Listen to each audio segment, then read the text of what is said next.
Hello. Hello.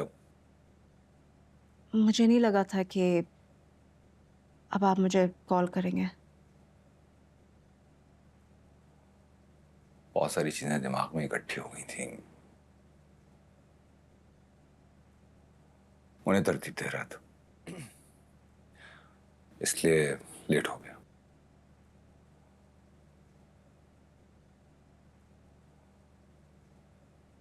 क्या हम कल मिल सकते हैं? जी, ज़रूर।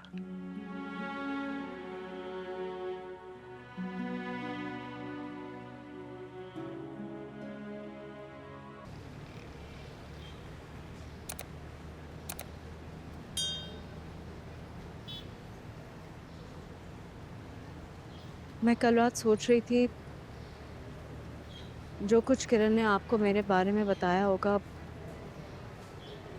वो आपकी बर्दाश्त से बाहर होगा।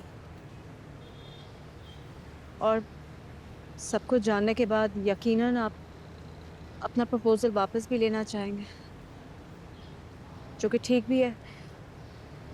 आखिर मुझ जैसी औरत के साथ कौन अपनी ज़िंदगी गुजारना चाहे।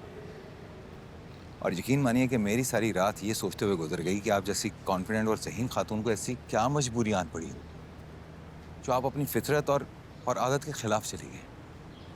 मैं आपको अच्छी तरह से जानता हूं, आप वैसी नहीं हैं जो कुछ आपने किरण के साथ किया है। मुझे यकीन है इस बात का। यही तो मुझे समझ नहीं आई कि मैं ऐसा कर क्यों रही हूँ। मुझे लगा शायद मैं किरण से जेलस, इतना मोहब्बत करने वाला शौहर, फिर औलाद की नेमत। लेकिन फिर एहसास हुआ कि नहीं, बात ये नहीं। बस मैं अपने दिमाग से सोचने के बजाय दूसरों के दिमाग से सोचना शुरू हो गई। फिर फिरोज भाई और सैफ की बातों से भी मुझे लगा जैसे किरण मोइस के साथ सिर्फ उसकी दौलत की वजह से, उसके साथ मुखलिस नहीं है। बस मैंने उन सब की बातों का यकीन कर लिया, जो कि मुझे नहीं करना चाहिए था। अभी मैंने बहुत गलत किया, मुझे ऐसा नहीं करना चाहिए। जैसे आपने दूसरों की बातों पर यकीन किया और गलती कर बैठी, बिल्कुल वैसे ही कुछ पेरेंट्स अपनी बच्चों की जिंदगी का सबसे अहम फैसला जबरदस्ती करते हैं और फिर उन्हें इस गलती का खमियाजा भुगतना पड़ता है। हमारे बड़ों का किया गया एक गलत फैसला बच्चों की जिंदगी पर कैसे असरअंदाज होता है,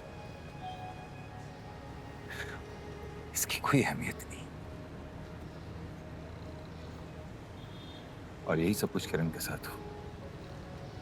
सैफ मेरे बहनोई का गलत इंतखाब था, जिसका खमियाजा अब किरण को भुगतना पड़ा। मैंने मिस जज किया। Kabir, I am sorry. मुझसे मुझसे बहुत बड़ी गलती हो गई। माफी मैंने किरण से भी मांगी, लेकिन लेकिन शायद उससे लगता है कि मैं सिर्फ आपकी वजह से माफी मांग रही हूँ।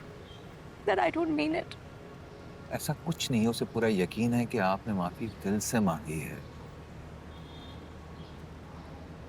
किरण का फोन आया था मुझे, उसे कोई एतराज नहीं। क्या गुस्सा था, दिल का गुबार था जो शायद बेसाख्ता निकल गया।